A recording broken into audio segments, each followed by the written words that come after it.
Olá, eu sou Rômulo Contígio, esse é o Mask TV, o podcast que você quer ver, episódio novo, com um profissional incrível, um consultor especialista em segurança, saúde e meio ambiente, veio bater um papo comigo, se parece muito comigo na atuação empírica, na vivência, tanto que o discurso é aprender com o trabalho real. Eu queria que você acompanhasse esse episódio com a gente, eu vou conversar com Douglas Oliveira, da Insight Fatores Humanos, e eu te peço para ir até o YouTube, tocar o sininho, dar um like, se inscrever no canal. Para a gente é super importante. Estava conversando com o Douglas, o quanto você ir até a rede e apoiar as nossas postagens ajuda a desenvolver o nosso projeto. Seja bem-vindo, seja bem-vinda. Esse é o Mask TV.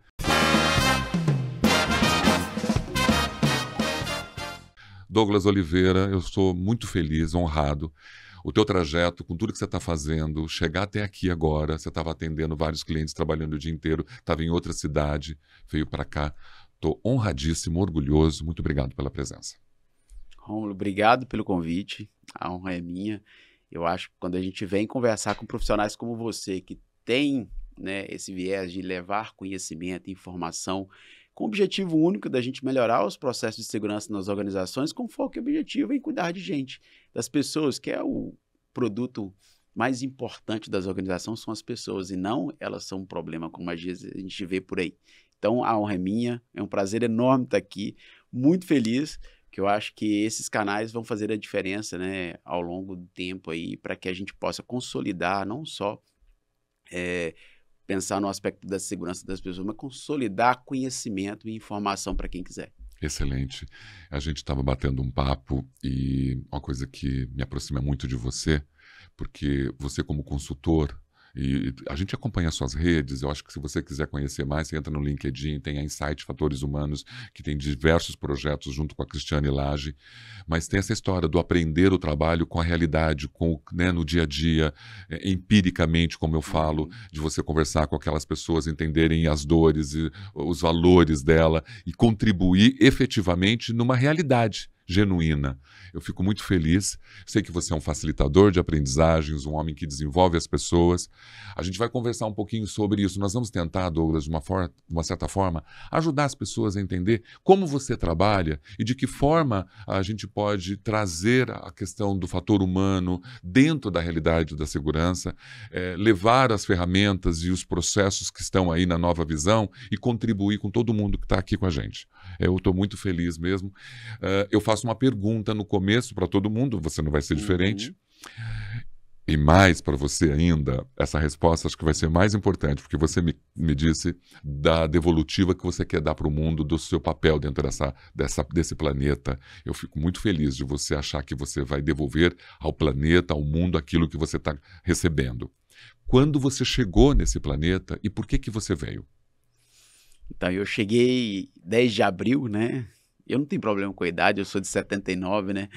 Inicinho da década de 80 ali. Então, assim, eu acho que a idade te mostra que você tem bagagem, experiência. Eu acho que isso é muito importante. E porque eu vim, né? Há algum tempo atrás, eu não sabia por que eu vim ao mundo, né? A gente não tinha muito bem ali, quando a gente é jovem, o que eu vou fazer, né? E o mundo dá muita volta. Aí eu queria ser caminhoneiro. E não é porque eu gosto de caminhão, mas é porque eu pensava assim, cara, o cara vai me pagar para me ficar viajando, né? Olha que coisa boa, eu pensava assim, eu vou viajar o Brasil inteiro, conhecer vários lugares, e aí fui ser consultor. Só não tem um caminhão, né? Porque eu vivo de ponte aérea ou carro, né? Mas aí essa questão de retribuir, eu acho que a gente tem que ser muito grato com o que a gente tem. Não vim em berço de ouro, não tenho uma fortuna, mas é aquilo que eu tenho que é mais importante, que é o meio familiar, as pessoas que eu tenho na minha vida. Então, isso para mim tem um valor muito grande. E aí eu precisava fazer isso. E aí eu encontrei na segurança, em trabalhar no aspecto de que cuidar das pessoas, ou seja, eu posso, de certa forma, retornar ao universo aquilo que eu ganho do universo, aquilo que eu tenho, que eu valorizo como, né, como vida, como experiência, como família, como amigos. Então, o meu trabalho é muito mais do que só um negócio, porque eu acho que a gente precisa do business, né? A gente precisa do negócio, porque a gente vive num mundo que a gente precisa de recurso. Mas eu consigo também fazer outra parte, que é quando eu saio de um cliente, de uma palestra, de um treinamento, eu penso assim, cara, quantas vidas eu impactei? Qual a diferença que eu posso ter feito na vida de alguém que eu nunca vou saber? né? Porque se não se materializar nenhum dano, nenhum evento, significa que eu fiz a diferença. Mas quantos são, quem é, eu nunca vou saber. Mas essa certeza eu tenho, que a gente está fazendo a diferença na vida das pessoas, já me deixa super feliz. É importante você falar, 79, né? 79 eu já estava chegando numa maioridade, mas eu acho, quando você tinha 10 anos, por exemplo, além de você querer ser caminhoneiro, talvez pela essa possibilidade de viajar, e olha como você viaja hoje, você tinha alguma inspiração por parte de pai, mãe, família, de querer ser alguém, algum sonho além do caminhoneiro que direcionasse você a um trabalho como esse hoje, de um professor praticamente, de um educador que possibilita, através da segurança, mudar a vida de pessoas? Eu já fui professor, né?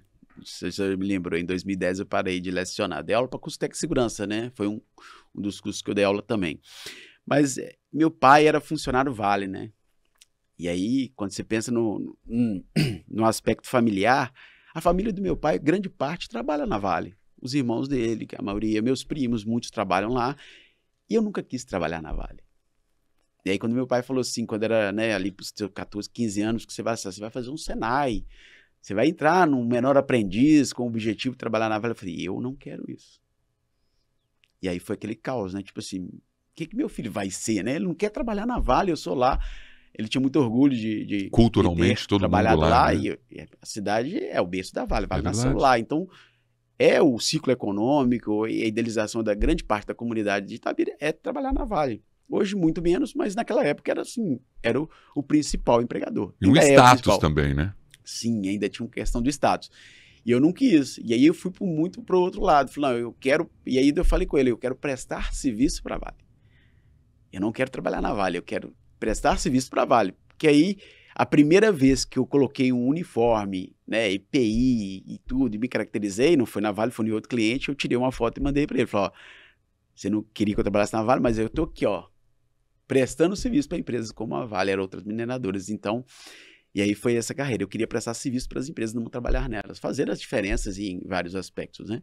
Douglas, eu acho que talvez a sua característica hoje em prestar serviço tem tudo a ver com isso que você acabou de dizer. Você não ia para a Vale, aí você sabia que queria viajar. Então, acho que mesmo lá quando criança, não quero ser advogado, não quero ser médico, mas queria ser um profissional. Talvez hoje, essa consultoria... Porque você está na consultoria há mais de 20 anos. Isso quer dizer o quê? A tua experiência dentro de uma realidade de prestação de serviço diferente de uma CLT é muito grande. Ir por um emprego ali, por um cartão de ponto, era uma coisa que talvez você também não queria, porque você passou a sua vida inteira prestando serviço. Eu também, praticamente. Então, isso nos dá um outro background. Muito, muito. Eu acho que, assim, a ideia de a gente trabalhar sem ter uma rotina específica é o que me traz mais significado. E aí você tem diversos problemas, ações diferentes. Quando a gente pensa no nosso lado de trabalhar segurança, não existe uma receita de bolo. Eu falo muitas vezes com as empresas que assim, eu não vou trazer uma solução pronta, um manual, porque cada organização ela vai ter que se reinventar de uma forma diferente. Então não quer dizer que na A deu certo, que na B vai dar a mesma coisa. E eu costumo falar que às vezes você tem grupos grandes, você tem uma unidade que está aqui em São Paulo, está aqui no Sudeste, mas você tem uma unidade que está lá no Norte, no Nordeste. A realidade é diferente. Então, eu preciso fazer algo dentro do contexto de cada organização, muitas vezes. Então, isso faz todo sentido para mim. E aí você pensa em novos desafios, novas dificuldades. Olha a gente aprendendo, olha a gente evoluindo. E aí a gente consegue ter mais repertório para poder ajudar outras empresas. E aí, nesses 20 anos, a gente vai colhendo, isso não dá certo, isso não deu lá. Isso tem que ser assim, e aí a gente vai construindo. Então, esse trabalho sem ser ali todo dia, no mesmo lugar, mesma cadeira, mesmo escritório, não me seduz muito, mas você está lá em lugares diferentes, vendo evoluções, crescimento, porque a gente trabalha em organizações que querem melhorar. Se você já quer melhorar, isso já é desafio, isso já nos tira da zona de conforto, e quando a gente consegue, assim, as coisas conseguem evoluir, aí a gente consegue fechar com chave de ouro e aí a gente vê o valor que isso tem e aí a gente se sente realizado. Eu acho que faz parte também do nosso propósito, a realização profissional, né? Eu concordo com você. Às vezes a gente realiza coisa, né, uma ação na vida de uma pessoa, com uma orientação, com uma palestra, com um treinamento, que talvez você nem saiba o quanto contribuiu. Mas às vezes no cantinho aquela pessoa vem e fala para você assim, hoje você salvou a minha vida, hoje você resolveu tudo o que eu precisava. E você volta para tua casa, volta para o teu escritório com um prazer, uma satisfação tão incrível, né? De falar, peraí, eu estou fazendo a coisa certa. Quando que surgiu a Insight Fatores Humanos?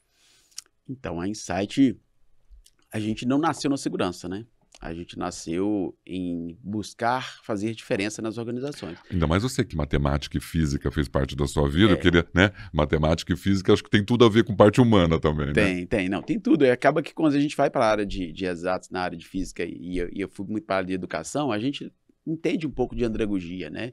De pedagogia. Então, isso facilita muito. E aí a gente nasceu na área de RH, entendendo esses aspectos, entendendo assim, fazer mais do mesmo não dá o mesmo resultado. Então, eu preciso fazer algo diferente. Então, a gente sempre teve esse olhar de buscar coisas que vão fugir um pouco da normalidade ou do padrão de mercado. E aí a gente foi convidado por uma organização para poder ajudar eles, lá naquela época, a trabalhar comportamento, né? Era assim, começamos, era uma empresa grande, multinacional, não é multinacional, é nacional, mas tem unidades fora, e falou, ó, o corporativo trouxe uma demanda que a gente precisa trabalhar comportamento humano. E a gente não sabe o que fazer, mas vocês têm algumas atividades que são muito boas, liderança e tudo, vocês conseguem ajudar a gente? Empreendedor ou não, né? Querendo ou não, falar, o que é? Me fala mais sobre isso. E aí a gente começou a descobrir que, além do aspecto de um setor que a gente vê que existe investimento, existe uma importância, uma preocupação, a gente também viu que a gente consegue fazer muita diferença para as pessoas. E aí a gente começou a estudar, entender e ver, e aí isso cresceu pela forma com que a gente entrega, pela qualidade do que a gente entrega, pela preocupação das entregas realmente que a gente quer fazer, e aí não teve volta mais. E aí, praticamente, a gente só faz hoje a área de segurança. Então, a Insight, que nasceu como Insight Consultoria, hoje é Insight Fatores Humanos, que a gente está muito focado nisso, e viu que a gente consegue trazer a mudança que o nosso país precisa com relação ao tema segurança, que ficou muito perdido, né? A gente viu que o modelo que a gente vem trabalhando, foi um determinado momento, ali por volta de 2017, que a gente viu que, cara, esse modelo de comando e controle, de regra rígida, de punição, né, de colocar a responsabilidade no operador. Ó, você não pode fazer isso, você não pode fazer aquilo, você tem que fazer desse jeito, você não pode fugir disso. Pilhas e pilhas de regras e procedimentos e não saia daí. E se você fizer algo errado, você pode se machucar ainda e ainda vai ser culpa sua. E aí isso começou a incomodar a gente. Foi quando a gente entendeu, começou a ver a segurança tool, né, safety tool. E a gente falou, cara, mas tem alguém falando sobre isso muito fora. E aí a gente se encantou. E aí era o que faltava para poder criar aquela liga que a gente entender, cara, agora faz muito sentido. Agora a gente quer isso realmente, porque isso vai fazer a diferença. E aí desde 2017 a gente começou a estudar, a entender. Pandemia, né? Eu não vou entrar no mérito de uma pandemia, porque eu acho que teve muitas perdas.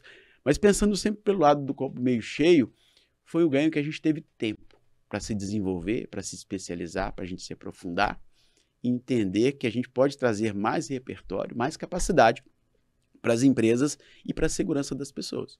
E aí, acabou que a gente só vive a gente não dá dando conta mais de fazer esse trabalho, porque aí as pessoas começaram a ver conectividade. Começaram a ver que as coisas começam a fazer mais sentido. E muito dentro do que a operação percebe. Que o cara que está na frente, né, eu chamo muito que o cara que está na ponta da lança afiada, ele sabe muito sobre isso. Ele entende sobre trabalho real, que você falou. Ele entende qual a condição que ele tem de trabalho. E aí a gente está trazendo esse conhecimento para a liderança, para as organizações, porque as tomadas de decisões sejam mais favoráveis. Então, mais ou menos essa história que a gente tem, né, dentro da segurança, que é hoje o que a gente ama mesmo fazer, é trabalhar a segurança nas organizações. É importante, porque eu acho que quando você fala de fatores humanos, a complexidade, a singularidade, a pluralidade, a diversidade, né? Nós estamos falando de um ser extremamente complexo e que não é apenas um pouco de teoria que vai resolver a vida. Você talvez iniciou em 2017 um processo infinito de desenvolvimento humano, porque é infinito, né? É infinito. A cada lugar que você vai, a gente sempre fala do contexto, dirigir o comportamento e tal, mas o contexto de cada lugar que você vai, mesmo parecendo ser muito próximo com a empresa do outro lado da rua, não é. Você tem ali que estudar. Hoje você tem a composição da Insight Fatores Humanos com quem? Hoje, praticamente, somos quem faz a atuação direta, eu e a Cristiane. Exatamente, Cristiane Lage, que esteve aqui comigo. Vocês são casados? Sim. São casados. Somos casados. E trabalham juntos? Trabalhamos juntos. Dá certo trabalhar juntos? Nesses 20 anos juntos, funciona? Alguns amigos falam que funciona, cada um tá para um lado, né? Só encontra no final de semana. E aí, quando um tá viajando, o outro tá, e aí, às vezes os dois estávamos, essa semana nós dois estávamos, né? Mas eu acho que dá muito certo, principalmente que assim, ela me manda 2 vezes, né? Me manda em casa e manda no trabalho, porque a gente separou muito bem essa questão, porque como a gente tem filhos, e aí a tendência dela ficar um pouco mais no online, a parte comercial fica mais com ela. Ok. Então, ela lida sobre a agenda, contrato, fechamento de contrato, né, aquele brief inicial, aquele planejamento todo, e eu vou para a execução. E aí eu cuido da outra parte que é administrativa, burocrática, imposto, e aí a gente equilibra bem. A gente tem uma equipe muito boa por trás, né, também a gente tem outras 3 pessoas, né, mais 2 pessoas que são sócios, mais uma pessoa que contribui, que dá esse suporte, né? Tudo que a gente constrói não é sozinho. Então, essas pessoas também contribuem muito, desde a parte comercial até a parte do suporte técnico, do recurso, de material, até mesmo de uma apresentação, de uma ideia. E talvez até o trabalho ligado à questão humana permite com que vocês aprendam a se relacionarem, né? Porque assim, se a gente está estudando tanto o ser humano, a gente aprende, né? Então acho que talvez todas as conversas difíceis, todas aquelas situações bem difíceis que acontecem com qualquer pessoa, não importa que você trabalhe com a sua esposa, sempre vai ter uma divergência ali ou não. Mas o fato de você estar preparado no estudo do ser humano, eu acho que também contribui para você entender, de repente, uma situação mais difícil que acontece no dia a dia, no cotidiano. Sim, claro. Como a gente sabe muito bem como as pessoas, não sabem muito bem, mas a gente tem uma noção de como as pessoas respondem, como é o ser humano, como a gente age, interage e reage, facilita também em como a gente se relaciona. E aí eu costumo usar muito o aspecto da gente trabalhar a segurança como a gente trabalha na nossa casa. Como é que você convive com seus filhos, como é que você trata os seus filhos, tem muito a ver com como você trata as pessoas lá. Eu costumo dar um exemplo assim, eu pergunto quem tem filho, e aí você fala assim, se seu filho chegar da escola e falar com você assim, eu tirei 0 na prova, como você reage? E aí como você reage vai dizer tudo para o seu filho, se ele vai continuar te contando, se ele vai conversar com você ou se ele vai ter medo de você. E aí é a mesma coisa no trabalho. Quando a gente tem uma operação que vem, um operador vem, um manutentor que chega assim, eu tive esse problema, essa dificuldade, essas questões, como que a gente reage com ele? A gente tem uma escutativa, a gente tem a percepção, o carinho e o zelo de entender, de tentar escutar e dar uma solução, melhorar uma condição, valorizar a opinião, né, a ideia, até a não concordância com a sua ideia, eu acho que faz parte, a gente não é dono da verdade, nem tudo que a gente vai ter de ideia vai ser a melhor, vai fazer com que essa operação responda a você também. Então isso tudo, ele tem um lado e o outro, e aí usar esse relacionamento familiar também como exemplo na operação, o cara começa a perceber que ele precisa ser diferente, não só na operação, mas também em casa. Se você quer aproximar seu filho, responda de forma acolhedora, que ele se sente seguro para falar com você, né? Segurança psicológica, nós estamos falando sobre isso, né? A Anne de Monson fala muito que eu preciso ter o quê? Segurança para me correr riscos, né, pessoais, ou seja, me expor minha fragilidade. E aí, se você não tiver isso, o cara não vai falar, eu não vou saber. Para mim, acho que vai estar boa a condição que ele tem, e até que a gente tenha um evento. E aí a gente fala, cara, mas por que os caras não falaram comigo? Por que ele não pediu mais tempo? Por que ele não pediu que a ferramenta dele estava ruim? Ele não falou que precisava trocar, que o equipamento não estava em operação adequada? E aí por quê? E aí a gente começa a perceber que aí a gente entra nos fatores humanos, né? Tem muitas coisas por trás que estão influenciando as decisões, as ações, em como as pessoas agem num local de trabalho. É interessante. Eu concordo com você que os valores familiares, a conduta, as ações familiares relacionadas ao que você vive no trabalho são muito parecidas. E quando você traz esse olhar e faz com que ele também enxergue, né, os comandos dele em casa, o comportamento dele em casa, dentro do trabalho, ele começa, de uma certa forma, a aceitar. Mas olha, não é uma tarefa fácil, né, Douglas? Nós temos uma empresa tradicional, conservadora, e uma nova visão, essa relação dos fatores humanos dentro de uma empresa, não é fácil de você implementar. Às vezes você chega numa empresa que você nem pode tocar nesse tema e você tem que encontrar a forma de percorrer o caminho, que talvez às vezes é longo, porque senão a empresa não te contrata, porque ele não quer nenhum consultório psicológico dentro da empresa, para chegar no viés de que o ser humano está no centro de tudo. Como que você acessa empresas com modelos de segurança tão tradicionais para implementar essa visão humana? Boa pergunta. Né? Como eu disse, não tem receita de bolo. Mas a gente tem os caminhos. Eu sempre penso o seguinte, eu preciso aproveitar a oportunidade. Mas eu não posso ser disruptivo muitas vezes. Porque as organizações não estão preparadas para isso. Quando você pensa assim, o modelo comando e controle, ele fez muita diferença. E ele faz muita diferença. E ele é importante para o processo. Não é sobre um ou outro. É sobre um e outro. É essa junção. E aí, o que acontece? Quando você está falando sobre comando e controle, fez muita diferença ao longo do tempo. Só que ele tem uma dificuldade de entender a variabilidade do trabalho. Porque está muito do contexto de criar regra, procedimentar, disciplina operacional. E aí você tem as políticas de consequências, que se você não seguir essa regra, você será punido, aí entra o medo. Então, eles não levam em consideração a variabilidade do trabalho real. E isso a gente sabe que acontece. O trabalho que é planejado é completamente oposto do real. E aí você quer saber se isso realmente acontece? Vai lá para o chão de fábrica. Vai lá para o Gemba. Vai lá, acompanha um evento, uma operação ou uma manutenção, você vai entender perfeitamente a variabilidade. E aí o comando e controle não consegue trabalhar com isso. Aí entra os fatores humanos.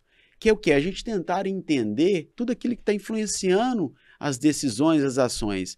Entender a complexidade que a gente vive hoje. O mundo hoje é muito mais complexo que o mundo 20 anos atrás. Eu fiz curso de datilografia, máquina de escrever. Eu também. Hoje a gente tem um celular que eliminou tudo, né? Dezenas de equipamentos eletrônicos que não existem mais. E a gente não tem curso para isso. Então a complexidade das organizações está num nível que a gente precisa entender que as pessoas precisam criar capacidade de entender isso, de resiliência operacional, né? De adaptar essas variabilidades, de entender que tem um contexto gigante, enorme, influenciando nas pessoas. Desde uma condição de trabalho, de uma fadiga, de como, né, uma palavra que todo mundo gosta de percepção de riscos, de como é percebido os riscos naquela organização ou daquela atividade. Então, entender isso tudo vai favorecer que a gente possa criar ambientes mais favoráveis a tomadas de decisões melhores. E aí entra a falha humana, né? Que todo mundo fala, que todo mundo critica muito das novas visões. Eu não estou banalizando a falha humana, né? E quando a gente pensa no erro, pensa no esporte. Qual esporte que você gosta? Eu gosto de todos os esportes, mas eu acho que talvez o atletismo. Atletismo. Corrida, né? Corrida. Pensa lá, o Usain Bolt, né? Que talvez seja Exatamente. O campeão olímpico. Você acha que ele nunca errou? Várias vezes. Será que ele nunca caiu, nunca tropeçou, nunca largou mal? Mas essa previsibilidade do erro humano, que é natural, mas tem uma coisa que eu acho que só a sua capacidade como consultor, dentro de tudo que você acabou de dizer, para convencer um CEO, um CFO, alguma coisa. Porque assim, não é tão fácil. Não. Porque assim, todos os elementos que você colocou na mesa agora são importantes. Mas você chega em empresas que falam assim, Douglas, vai lá fazer o seu serviço e evitar que eu tenha acidente, tá? E não fica querendo discutir se o cara pode errar ou não pode errar. Então, assim, a tua capacidade de entender a complexidade cultural daquela organização, ela é fundamental. Uhum. Porque senão você morre no primeiro dia de trabalho. Sim, sim. E aí você tem que começar pelo caminho que você tem. Eu vou dar um exemplo, eu gosto muito de trazer história, eu sou mineiro, eu gosto de contar história, né? E aí eu teve um cliente que eu trabalhei, que o projeto foi contratado com aval do gerente corporativo de segurança, e que também era de RH e várias outras pastas, e deu aval para o engenheiro de segurança e falou, contrata. A gente está tendo muito evento, contrata aí, vamos fazer um trabalho aqui. É muito daquele viés. Contrata e resolve e me deixa no canto. E aí a gente começou o trabalho, apresentamos um diagnóstico que a gente fez, e o diretor, quando percebeu aquilo, viu e ele comprou a ideia. É isso que eu quero. Isso é necessário. E aí o gerente não. Por que será que ele comprou a ideia, né? Porque ele tinha as skills necessárias, uma mente aberta para o humano, ou era um cara só, né, diretivo ali para os negócios? Não, ele tinha uma mente aberta para o lado humano. Porque, na verdade, quando a gente pensa quanto maior nível de liderança, maior tomador de decisão ele é. E naquele momento ele tomou a decisão e ele viu que aquilo era fundamental para o negócio. Eles iam ganhar mercado externo. Então, existia um projeto para ir para o mercado externo, para ir para a Europa, dos Estados Unidos, e esses lugares precisam de um mínimo de processo de segurança, né? De segurança de processo ali, de resultados em segurança que são cobrados, meio ambiente, claro. CGI, né, e tudo. E ele viu que era uma oportunidade, que ele precisava daquilo para um projeto maior. Mas também eu acho que tem uma sensibilidade com o lado humano, e ele falou, toca. O gerente, tipo assim, então vai. E ele falou com o engenheiro, você toca. E começou a ter dificuldade, porque aí o gerente, dentro do nível hierárquico de gerente, das que não tinha gerente as industrial, dele, gerente, né, de processo, o gerente de qualidade, começaram questionar, a não gostar do trabalho, porque acaba que a liderança é parte importante. Né? A alta liderança tem um papel, pelo menos, de patrocinar, de estar ali, de fazer os cheques. Só que ele falou assim, cara, acho que não vai dar certo. Ele falou, ó, o diretor liberou. Vamos pelo caminho que dá. Vamos pegar a liderança operacional. Porque o cara sabe a dor da operação. Porque quando você tem a liderança que está junto com a operação, ele sabe a dor da operação. E aí a gente pegou esse público todo. Começamos a fazer um trabalho com esse público. Em 6 meses, né, a planta inteira, a liderança operacional inteira comprou todo o projeto. E aí o resultado veio numa pesquisa de clima que o RH fez, e o destaque foi como se trabalha a segurança. E nunca tinha aparecido. E aí o gerente falou, e aí ele entendeu que era necessário, ele viu e falou assim, não, o projeto é meu, e hoje ele é patrocinador do projeto. Mas foi você, através das suas articulações e da sua estratégia de comunicação, que foi pegando espaço por espaço. Porque se você tem uma alta liderança humanizada, mas abaixo dela um gerente que não é humanizado, ele pode colocar o projeto, né, a perder, porque é ele que está em contato diretamente com o frontline. Líder que está diretamente ligado também ao frontline, que às vezes não respeita esse frontline. Às vezes nem pergunta para aquele operador de máquina por que a máquina parou e vai atrás de um engenheiro quando o outro sabe por que ela parou. A gente pergunta tão pouco para os outros, né, para quem está realmente lá na fase, né, de operação e que sabe tudo, a gente nem pergunta para ele por que a máquina parou. Você falou uma coisa que a gente pergunta muito pouco. Na verdade, quando a gente começa a trabalhar fatores humanos, né, as novas visões, a principal ferramenta que a gente precisa ter é curiosidade. Se você é curioso, você pergunta. E aí você cria aí um espaço de troca. Que eu falei, a liderança, a gente precisa de troca, a gente precisa de troca de conhecimento. Porque quem sabe o conhecimento tácito da operação ali, aquele sensível ao que a gente precisa fazer, é o cara que faz. E eu preciso perguntar a ele como está, o que ele acha, sua percepção, sua opinião, a condição que eu estou dando é a melhor, é a mais favorável, o equipamento que a gente tem, ele está te atendendo na necessidade, a ferramenta. E aí me lembra algumas coisas, né, que a gente tem como brasileiros, o brasileiro a gente é rotulado pelo cara da gambiarra, né? Sim. A gente gosta do jeitinho. E aí eu pergunto, por que será? Talvez não é porque a condição que a gente sempre deu para as nossas operações não foi a melhor? E aí a gente usa o quê? Se eu não tenho a melhor ferramenta, eu uso a minha criatividade. E aí talvez a gente rotulou isso porque a gente talvez nunca deu boa condição. E aí eu vi há algum tempo, já até faz tempo já, uma pesquisa, não me lembro a memória de onde, mas que aparentemente 60% das máquinas e equipamentos das nossas indústrias estão acima do limite de validade determinado pelo fabricante. Então é a condição que ele tem. Então ele está fazendo o quê? o que ele precisa fazer com o recurso que a gente está dando. E aí, quando a gente tem uma adaptação, o que a gente olha para o cara? Você não pode fazer isso. Isso é proibido. Você não pode adaptar. E se não adaptar, ele não produz. Ele não trabalha, ele não opera. Então, é importante essa pergunta, espaço para perguntar, espaço para ouvir, uma escuta ativa para entender o que está acontecendo realmente na percepção do operador. Porque o que me importa, gente, não é o que a gente escreve ou o que a gente acha. O que me importa é como que o cara está se sentindo. E aí eu consigo fazer a diferença para a operação, para que a resiliência operacional, para entender que ele pode pedir ajuda quando ele achar necessário. A gente tem recusa-tarefa. Quantas pessoas não fazem isso? Não é porque ele não quer. Aí a gente fala, você pode fazer, você tem que fazer, e o cara não faz. Se ele não se sentir seguro, ele não faz.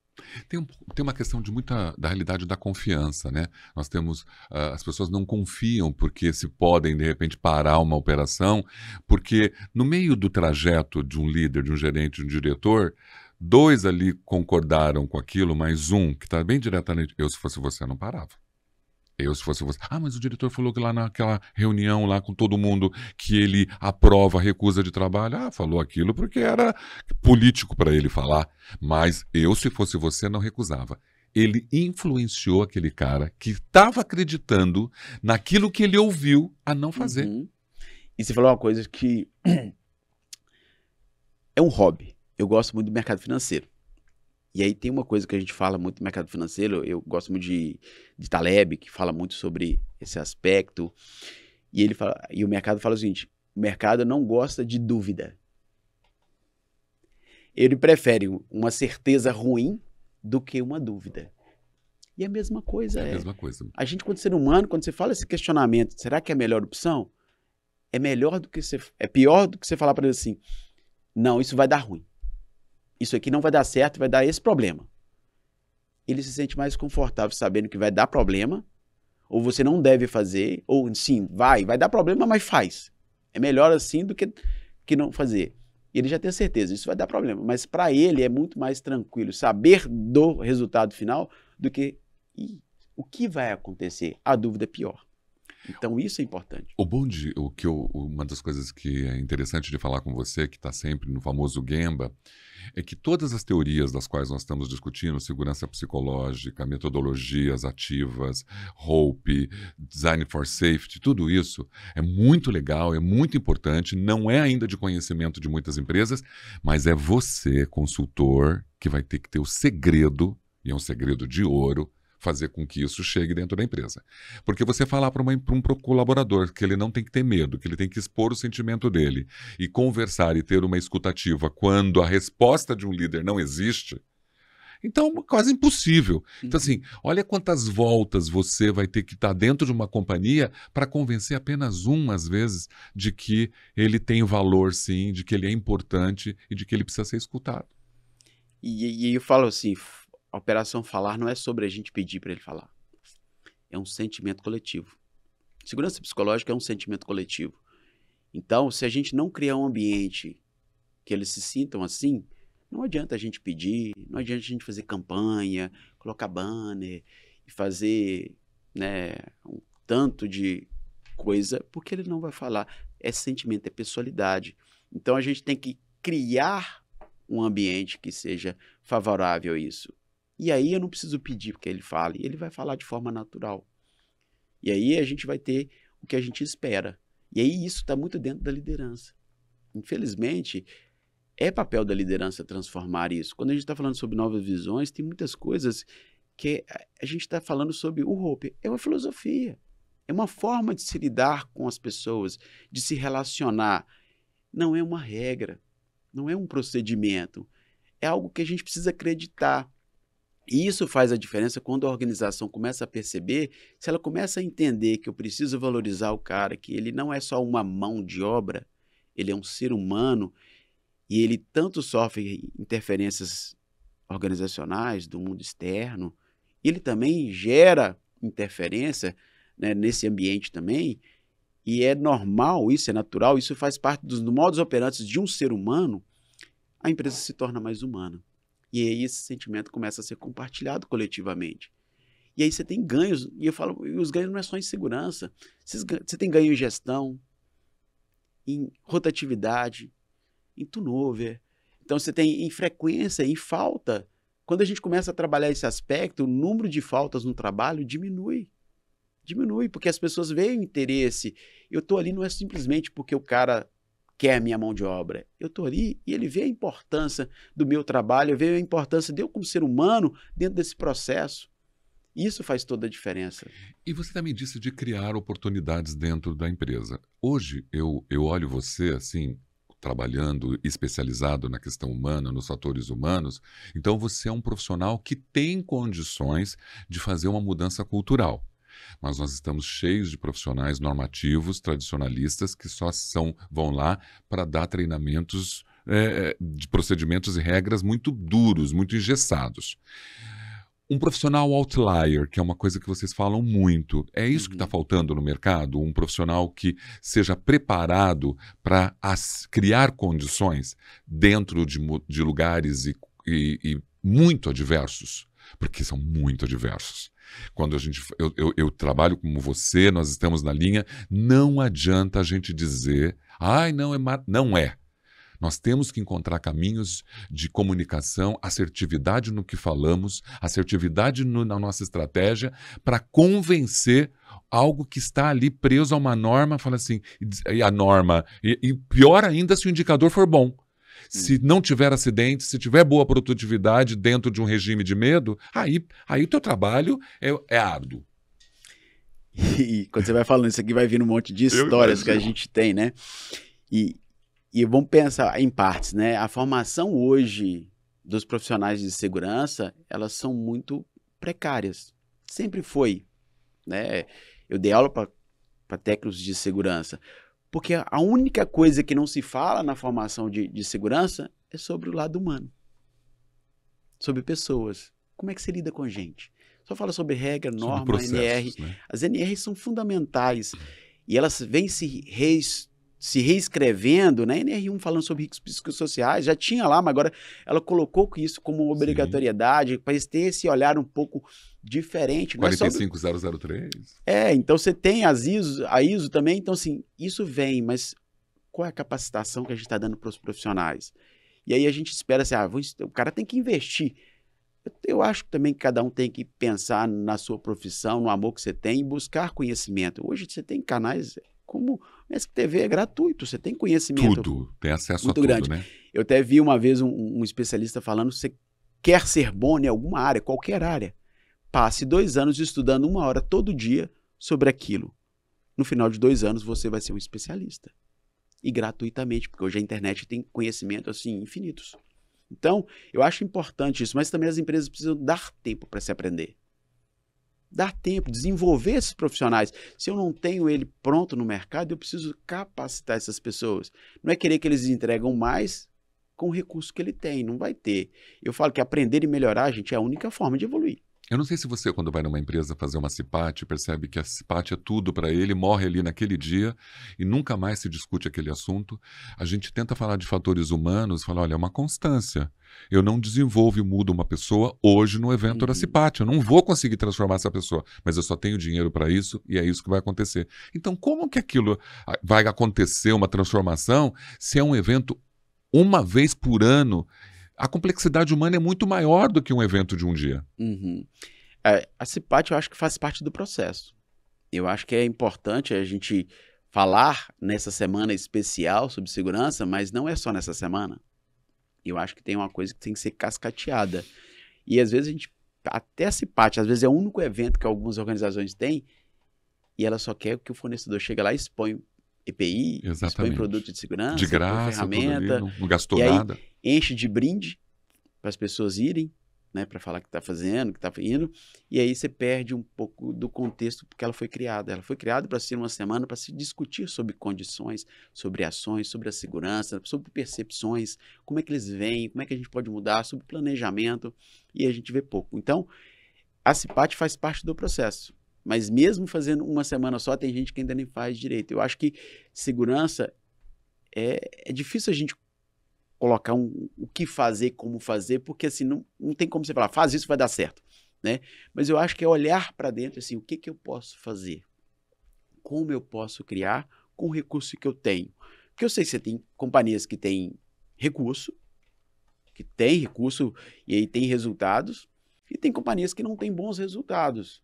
E aí, quanto menor o resultado, maior tem que ser a criatividade. Então, isso é importante a gente começar a entender. E cada um avaliar o seu negócio. O meu negócio tem recurso, então eu preciso investir um pouco mais. Se eu não tenho, eu tenho que usar o quê? Um pouco mais de criatividade. Mas eu vejo que, assim, quando quer, as organizações dão um jeito, elas conseguem. Porque você tem muita coisa que é gratuita. Eu falo muito bem assim, eu tenho várias pessoas que acaba que a gente vai lidando com vários clientes, a gente vai criando amizades. Então você vai deixando um amigo em cada lugar que você vai passando. E as pessoas mandam mensagem, mandam LinkedIn, mandam WhatsApp, em rede social, perguntando o que eu faço, me dá uma ideia, me dá uma dica. Cara, toma, vai lá e faz. Se você não tem recurso, você sabe que a empresa não tem condições de investir ou ela não tem dentro daquele perfil que ela quer investir, mas se o cara é diferenciado, ele quer fazer, cara, eu dou de bom grado. Eu não sou aquela coisa assim, segredo. Eu não tenho segredo para segurança. Eu ajudo se precisar criar. Tô com dificuldade. O que eu faço? Faz isso. Faz daquele jeito. Faz dessa forma. Pensa nisso aqui. Não sei se vai dar certo, porque eu não estou entendendo todo o conceito, mas minha opinião é essa. Então, eu acho que isso a gente precisa fazer. Eu acho que, primeiro, eu tenho que querer. Quando a gente quer, eu acho que a gente consegue. A gente consegue buscar recursos, apoio. E assim, cara... E quando você tem um profissional desse, eu me sinto aqui obrigado a fazer de qualquer jeito alguma coisa para poder ajudar. Então, essa história da segurança diferente do Sidney Dekker, né? As pessoas só fazem o que querem, na hora que querem, no momento que é interessante para elas. É uma verdade. Né? Convencer essas pessoas a querer, né? Porque dizem que sob o firmamento da terra, eu só faço aquilo que eu quero. E se eu tenho esse convencimento, você vai conseguir atingir esses objetivos. E se você for mais empático ainda, mais carismático, mais chances ainda de você convencer aquela pessoa dela mudar o mindset dela, de mudar o jeito que ela está pensando. Porque é aquela história, segurança, a cultura é a mudança de mentalidade. Ou eu mudo, e se eu não mudar a minha mentalidade, você pode ficar anos ali que você não vai ter sucesso nenhum. Não. E aí quando você pensa em cultura é o que está entre as pessoas, né? Então, não é só um e outro. Esse poder de convencimento também precisa, né? E a gente, em segurança, a gente não faz muito bem isso.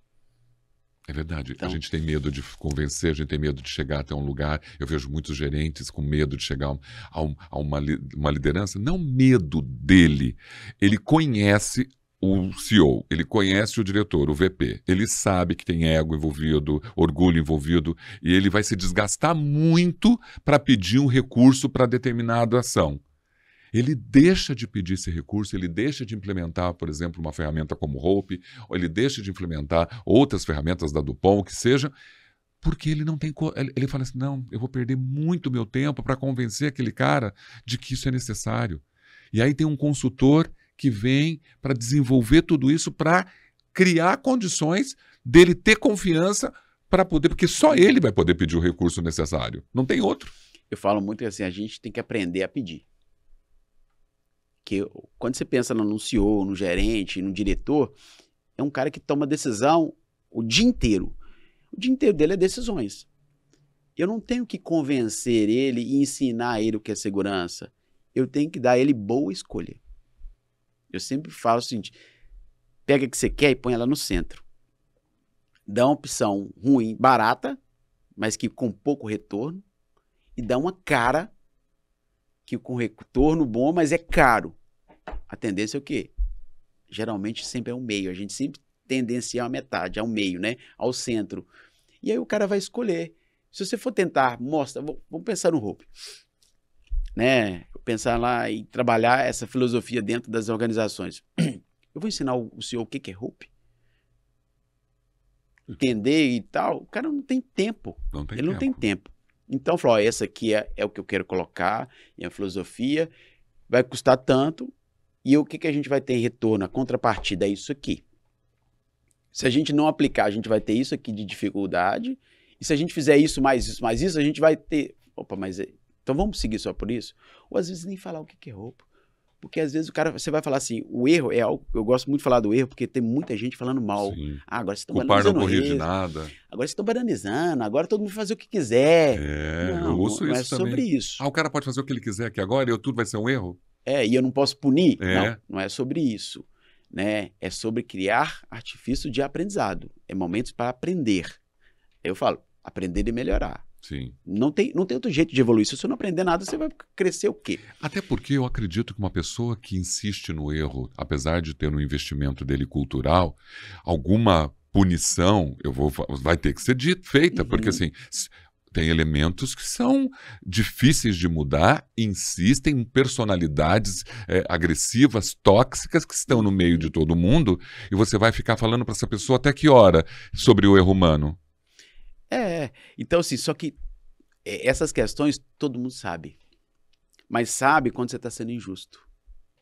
Eu vou dar um exemplo de uma empresa, a gente está trabalhando lá, desenvolvendo fatores humanos, e eu cheguei num dia, me pegaram no aeroporto, a gente indo para a unidade, aí o cara falou comigo, cara, a gente teve um acidente, dano material, mas não teve dano físico e a gente acabou que teve que desligar o operador. Mas não mandamos ele embora por causa do evento. Falei, me fala mais sobre isso, né? Você mandou ele embora, mas não foi por causa do evento? Eu quero entender, até bem aumentar meu repertório, né? Porque fatores humanos, a gente não quer culpar ninguém. E tal. Eu falei, beleza. E aí ele falou, o cara desceu da pá carregadeira, ele desceu da pá, e a pá desceu e bateu no muro. E foi analisar, conversar com ele, e ele falou que estava tudo certo, ele fez o checklist, a máquina não tinha nenhum problema, ele fez tudo correto, dentro do procedimento, e não contribuiu com nada. E aí é um erro, né? Às vezes as empresas hoje estão querendo avaliar, investigar eventos, acidentes, por câmera, né? Câmera te mostra o fato real, mas não te mostra as influências que contribuem, os fatores contribuintes que são importantes. Para até que você corrija que não aconteça mais. E aí viram que ele tinha deixado a caçamba não no chão, praticamente, ela estava fora do solo. E o procedimento tinha que deixar ela no chão, que é como se o freio falhasse, você tem uma redundância. E aí chamaram ele novamente aqui. Você esqueceu, mas você não abaixou a caçamba. E o cara falou assim, aí o cara foi ríspido. Não, vocês estão querendo me culpar. Vocês estão querendo falar que a culpa foi minha agora. Então agora eu não vou falar mais nada, porque tudo que eu falar vocês vão querer colocar na minha conta.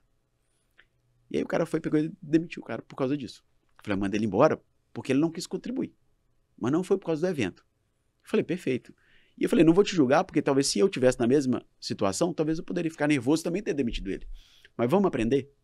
Acho que vamos pegar para aprendizado. Nós temos 26 operadores. Um saiu. Os 25 que ficaram vão ter qual a percepção?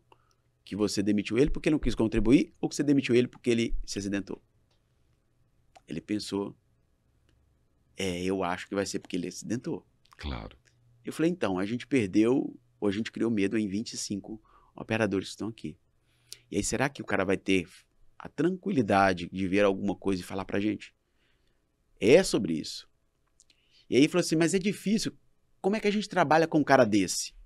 E eu falei, tá, eu não conheço ele, eu só sei que ele a unidade tem 6 anos, ele tem 6 anos que ele trabalha lá, nunca teve nenhum evento com ele, muito bom operador, nunca esbarrou nem nada, é um cara experiente. E quem vai vir pro lugar dele é melhor do que ele ou pior do que ele? Eu também não sei. Talvez vai vir um cara que é inexperiente.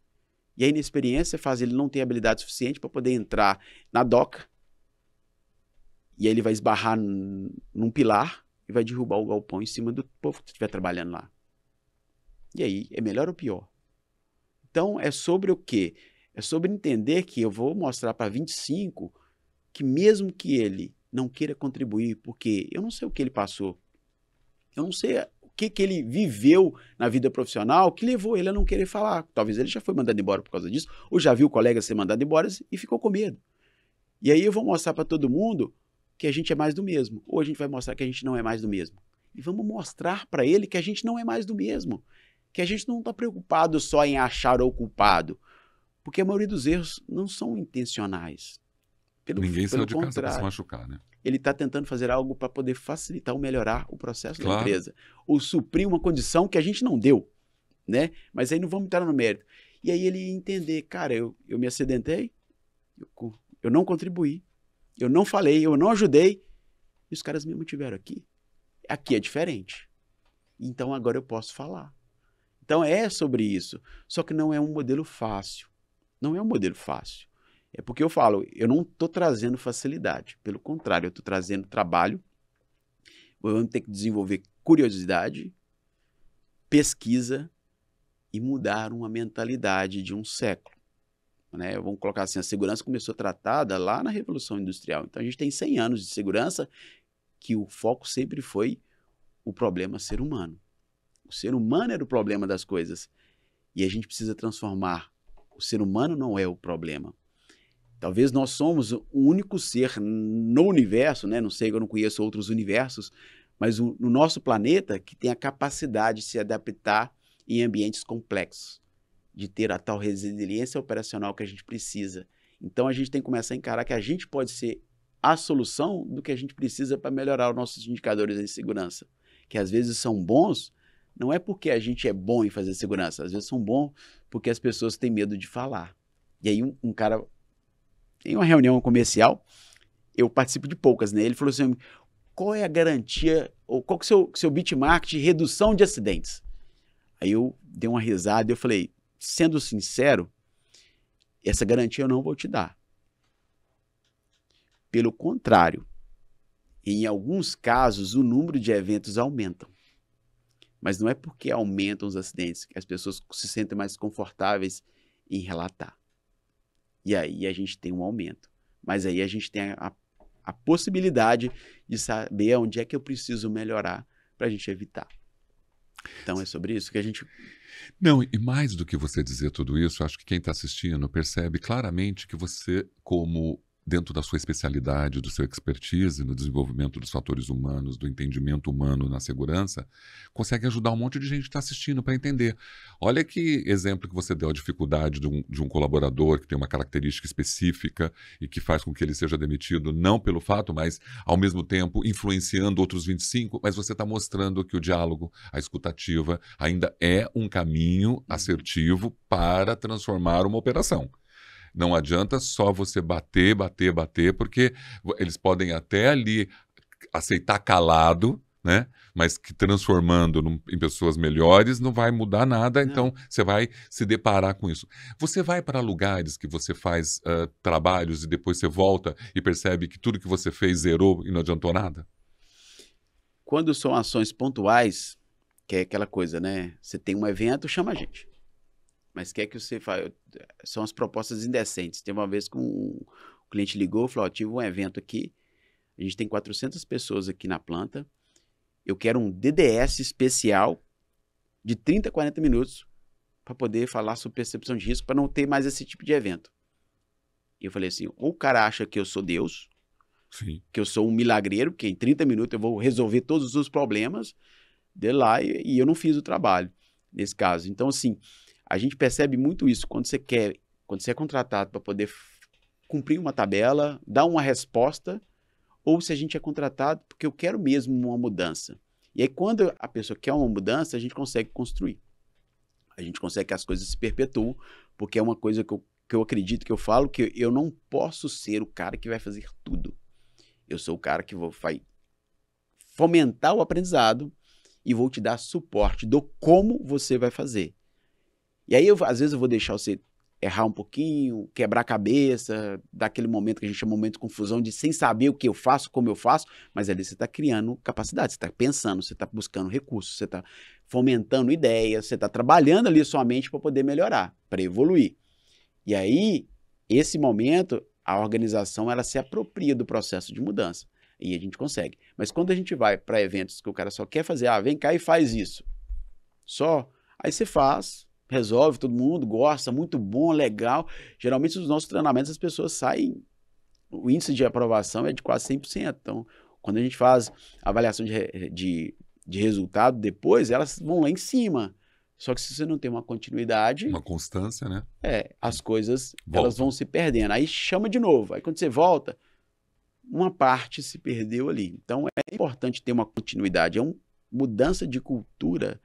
é processo. Você diz, modificações de comportamento no ambiente de trabalho reduzem acidentes e promovem a melhor cultura de segurança. Então, eu acho que é aquilo que você está falando. Mexer no comportamento, ajudar as pessoas a entenderem por que faz o que faz toda a diferença.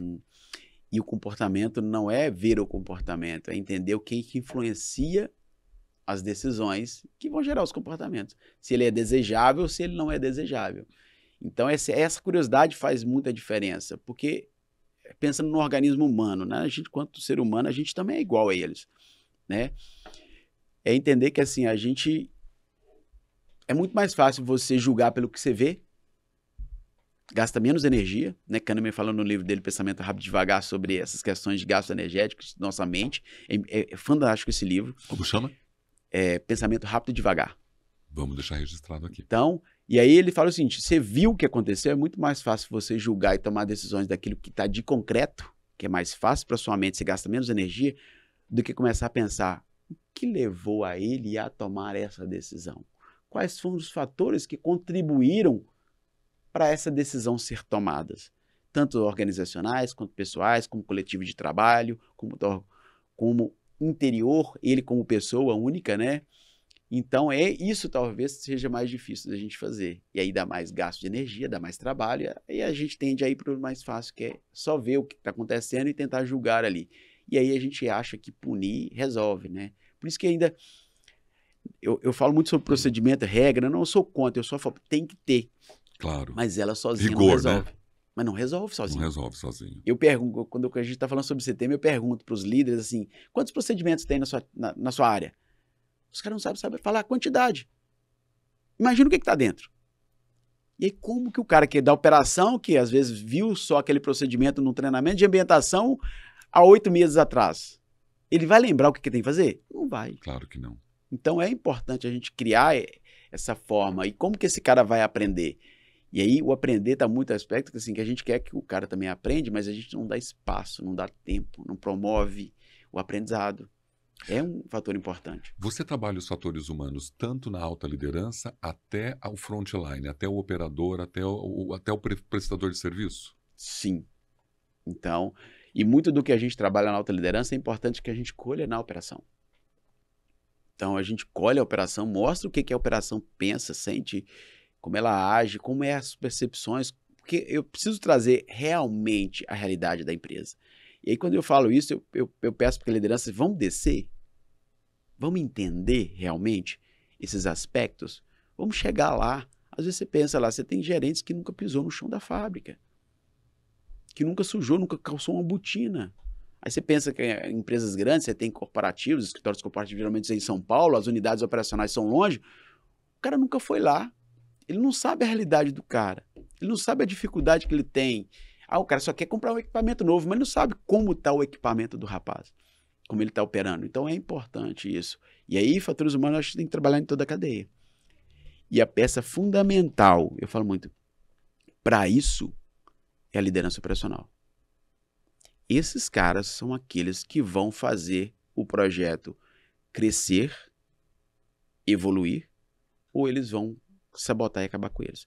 Então a gente precisa do patrocínio da alta liderança, do envolvimento de todos eles, mas a liderança operacional ela é significativa. E o que a gente vê muito hoje é quando a gente pensa numa empresa grande, você pensa lá o CEO, diretoria, os gerentes corporativos, essas pessoas têm muito conhecimento sobre as novas visões, sobre fatores, entendem muito sobre isso. Eu converso, né, a gente tem feiras, esses momentos, a gente conversa com essas pessoas, eles têm uma boa visão, mas quando você desce para a operação, às vezes o corporativo está tão distante que a liderança operacional não sabe nem o que é isso. Você sabe que a gente conversar com você, eu acho que todo mundo que está acompanhando aqui agora aprendeu muito a vida de uma pessoa que está no famoso Gemba.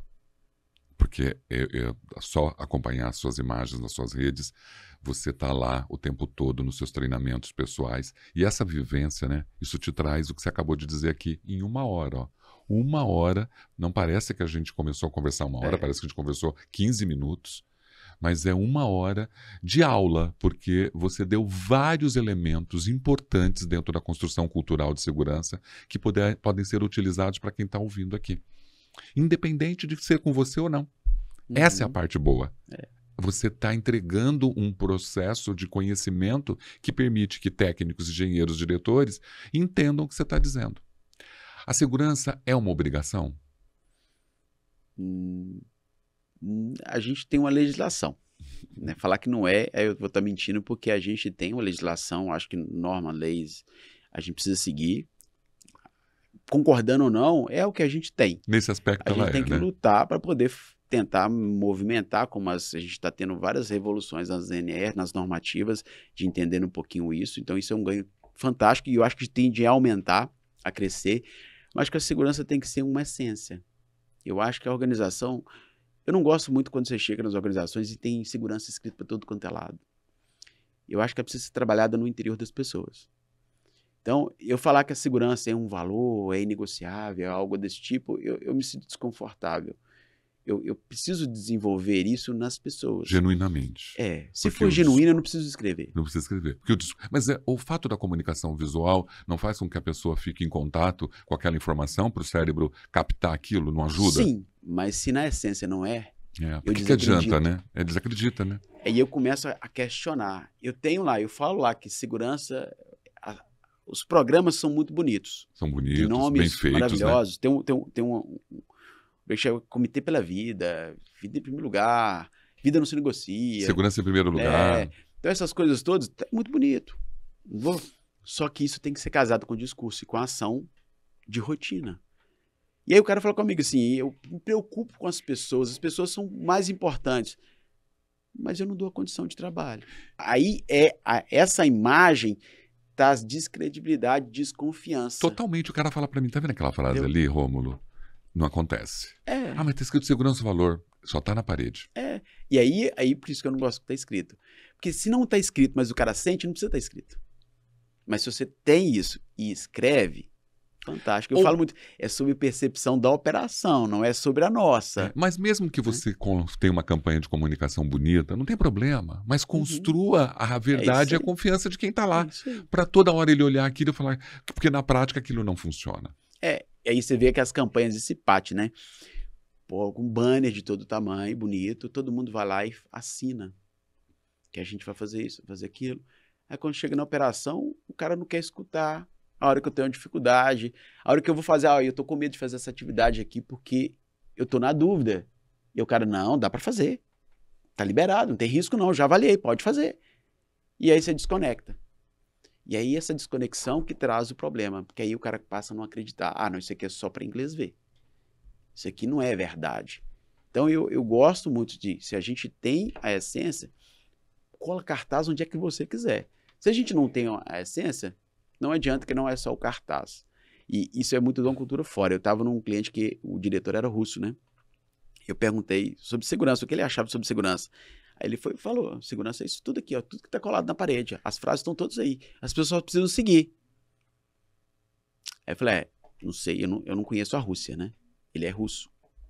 E eu não conheço outros países a fundo culturalmente como o nosso. Eu sou brasileiro, nasci aqui, então eu conheço o Brasil a fundo. Eu não conheço outras eu tenho uma noção do que é a Europa, outras culturas, né? a Ásia, o que é o russo. Mas não né? tô lá. Não sei basicamente, mas eu falei, só que aqui só escrever não funciona.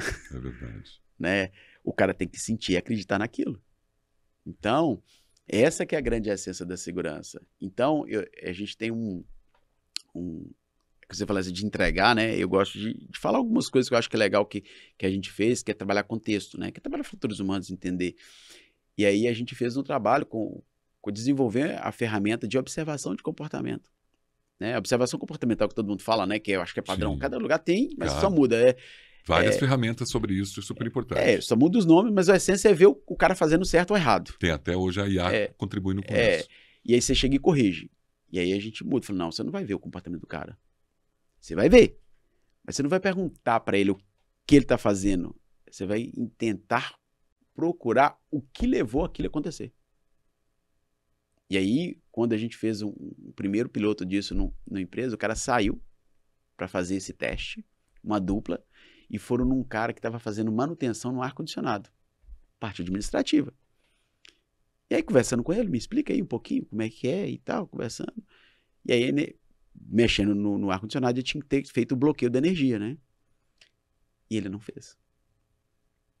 E os caras chegaram, tipo assim, possessos, porque não era uma realidade, eles iam fazer uma experimentação.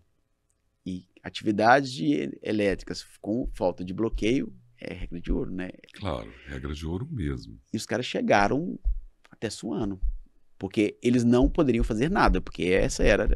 O que vocês viram, vocês não vão corrigir, não vão julgar, não vão notificar, não vão fazer nada. Vocês só vão procurar e entender. Mas eles fizeram, voltaram e falaram assim, como que eu tô vendo aqui, não posso fazer nada. Aí eu falei, vamos entender o contexto, então? O cara era um terceiro de uma empresa que ele tinha 3 meses que ele estava lá, dando manutenção. O cara trabalhava com isso lá fora, veio. E na instrução ele falou que ele foi lá, desliguei a chave, normal, como se o processo fosse daquela forma. Vamos avaliar, entender, treinamento que foi dado. Não existia bloqueio. Nunca foi bloqueado. Né? Seccionava a chave lá geral, né, o disjuntor, e ali ficava. E a manutenção era dada. Nem o próprio equipe da empresa, né, primarizados, entendiam que não era para fazer. Mas o procedimento estava escrito. E aí começaram a entender, cara, e aí foi a conclusão. Se eu tivesse só pegado o comportamento, a ação, o ato, eu tinha tirado o cara da área. Eu tinha punido, eu tinha tirado Tinha, ele. porque tá lá escrito, você Sim. não pode, é proibido. Eu não ia nem ouvir ele. Eu ia falar para terceiro e falar, ó, o seu João que está aqui não serve mais porque ele descumpriu aqui uma norma nossa que é inadmissível. E agora eu sei que ele fez porque ele não sabia. O nosso processo estava errado. E aí eu falei, e aí não ia adiantar tirar ele, porque o outro ia fazer do mesmo jeito, porque o processo está falho. Não é a falha do cara que não fez. Então é importante a gente começar a pensar sobre isso. Então isso faz todo significado. Quando as pessoas começam a experimentar esse olhar diferenciado e começam a buscar aquilo que está por trás, fatores contribuintes, aquilo que está, o universo que está conspirando para aquele evento, as pessoas começam a ver mais sentido para as coisas e começam a agir realmente naquilo que vai fazer a diferença. Perfeito, todas as suas palavras. Você se comunica muito bem. Estou muito feliz. Eu sabia que nosso papo ia ser muito produtivo. Cristiane Lage, muito obrigado por indicar o Douglas. Está aqui muito claro, muito fácil de acessar o que você está dizendo. Nosso papel como podcast é entregar para o mundo aquilo que você sabe e está dentro do teu propósito de vida. Bom, eu quero ter aqui a oportunidade da gente se conhecer mais, da gente poder ter outras oportunidades de você vir falar sobre temas mais específicos. Nós podíamos falar de milhões de outras coisas. As pessoas falam assim, no podcast, não, eu queria ouvir sua experiência, sua vivência, para ajudar outras pessoas. Mais do que ouvir aqui, pegar os fatores de riscos psicossociais ou determinada ferramenta e debruçar sobre ela, não. Eu queria realmente a sua vivência, a realidade sua do dia a dia. Para fechar, uma frase sua aqui. Segurança não nasce do controle, mas de uma compreensão profunda de como o trabalho realmente acontece, com suas variabilidades, pressões e improvisos. É isso, não é? Perfeito. É isso que está acontecendo e é isso que nós temos que entender em todo lugar, seja na alta liderança, na média, na baixa, seja dentro de uma operação de um frontline. O controle é necessário. Procedimentar, parametrizar é importante. Só que só isso não vai ser, vamos colocar assim, única forma de controlar, fazer o que a gente precisa. Porque a gente sabe que o mundo não é perfeito. Eu falo muito, eu gosto de falar a verdade. Não gosto de mascarar ou maquiar. Então a gente não tem, vamos colocar assim, tempo, condição, recurso, conhecimento significativo para que a gente possa somente com isso resolver todos os problemas. Então a variabilidade, ela existe e no mundo que a gente tem tanta mudança, rapidez de tudo, a complexidade, um ecossistema organizacional, ele é altamente complexo. Uma decisão mal tomada de um suprimento, de comprar uma ferramenta, vai impactar no risco que está à frente. Então essas variabilidades o sistema tem que entender e como absorver. E quem é o sistema? Quem que faz isso? O homem. São as operações, são o operador. Então as pessoas precisam entender isso e a gente precisa trabalhar essas variabilidades como algo não é normal, mas que é algo que aconteça. E tentar diminuir isso. E a forma de tentar diminuir isso É conversando, É através é do diálogo. entendendo, é o diálogo. Então é importante a gente fazer esse trabalho. E aí quando você pensa em procedimento, eu estava ontem conversando com o coordenador de segurança e falando, cara, a gente está meio desorganizado, a gente precisa escrever um monte de procedimento, fazer um monte de coisa. Trabalha com linha de transmissão, então elétrica, parte elétrica, então assim, riscos altíssimos, trabalhar altura, tem tudo isso. E a gente tem que melhorar isso. Eu falei, tá, a empresa tem, sei lá, 20, 30 anos, a empresa tem anos e nunca teve. E aí tem 2 meses, 3 meses que o trabalho está indo, nós não vamos conseguir, em 3 meses, escrever tudo perfeito. Vamos nos organizar. Aí eu dei o exemplo de uma empresa que a gente tem bastante tempo, e 2 anos depois que a gente começou a escrever os procedimentos, que a gente precisa de atividades altamente críticas, porque não é uma coisa que a gente tem que sempre balancear. Não é sobre tudo, é sobre aquilo que muda a vida das pessoas. Excelente. Porque se a gente for pegar tudo, não vai dar. Não vai e dar aí, mesmo.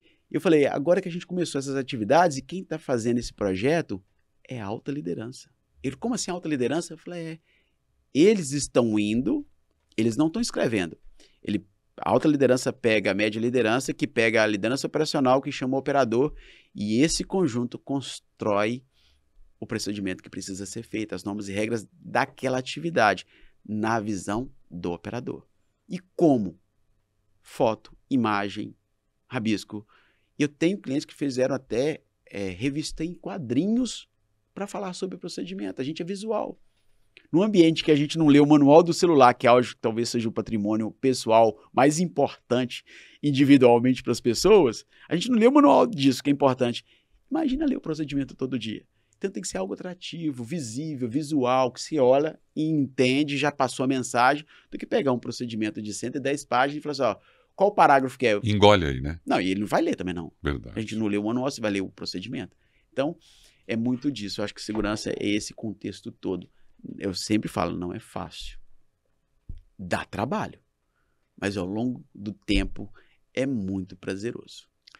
Nessa câmera aqui, o que você poderia dizer para quem te acompanhou agora nessa 1h, 1h10 minutos trabalhando aqui, batendo um papo? Nós trabalhamos, você deu elementos e condições para qualquer profissional que está acompanhando esse projeto entender como seguir os procedimentos de segurança com respeito, com diálogo, com escutativa, respeitando regras e procedimentos. É um trabalho árduo, difícil, mas que tem resultado quando ele é a longo prazo e não imediato. Uhum. O que você pode falar aqui para a gente? Então, uma mensagem... Na verdade, a minha mensagem vai ser para a liderança.